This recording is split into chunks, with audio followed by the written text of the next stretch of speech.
ಸ್ನೇಹಿತರೆ, ಇನ್ನೊಂದು controversial section ಬಗ್ಗೆ ನಾನು ಮಾತಾಡ್ತಾ ಇದ್ದೀನಿ. That is 106 BNS. ಈ ಒಂದು ಸೆಕ್ಷನ್ ಏನು ಹೇಳುತ್ತಪ್ಪ ಅಂತ ಹೇಳಿದ್ರೆ, ಡೆತ್ ಕಾಸ್ಡ್ ಬೈ ನೆಗ್ಲಿಜೆನ್ಸ್, ಅಂದರೆ ಅಜಾಗರೂಕತೆಯಿಂದ ಸಾವು ಅಂತ ಹೇಳುವಂಥದ್ದು.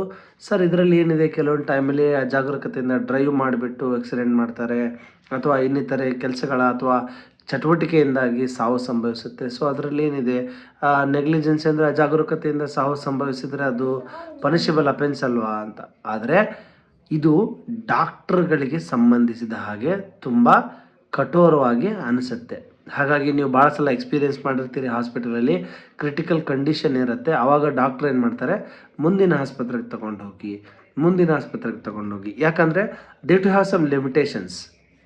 ಮೇ ಬಿ ಅವ್ರಿಗೆ ವೆಂಟಿಲೇಷನ್ ಇಲ್ಲದೆ ಇರ್ಬೋದು, ಅಥವಾ ಎಮರ್ಜೆನ್ಸಿ ಮೆಡಿಕೇಷನ್ಸ್ ಪ್ರಾಬ್ಲಮ್ ಇರ್ಬೋದು. ಆದರೂ ಕೂಡ ಅವರು ಒಂದು ಪೇಷಂಟ್ ಪ್ರಾಣವನ್ನು ಉಳಿಸ್ಲಿಕ್ಕೆ ಪ್ರಯತ್ನ ಮಾಡಬಹುದು. ಆದರೆ ಪೇಷಂಟ್ ಒಂದು ವೇಳೆ ಸತ್ತ ಅಂತ ಹೇಳಿದ್ರೆ ಅದಕ್ಕೆ ಎಲ್ಲರೂ ಹೇಳೋದು ನೆಗ್ಲಿಜೆನ್ಸಿ ಆಫ್ ಡಾಕ್ಟರ್ ಅಂತ. ಸೊ ಹಾಗಾಗಿ ನೆಗ್ಲಿಜೆನ್ಸ್ ಆಫ್ ಡಾಕ್ಟರ್ ಏನಿದೆ, ಅದು punishable offence under section 106.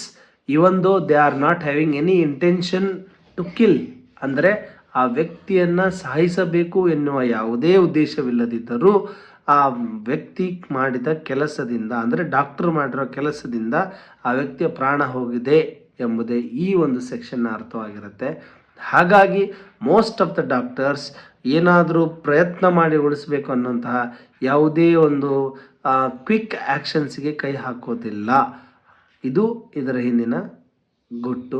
So ಗುಟ್ಟು ಅನ್ನೋದಕ್ಕಿಂತ ಅವ್ರಿಗೂ ಕೂಡ ಬ್ಯಾರಿಯರ್ಸ್ ಇದೆ, ಅವ್ರಿಗೂ ಜೀವನ ಇದೆ.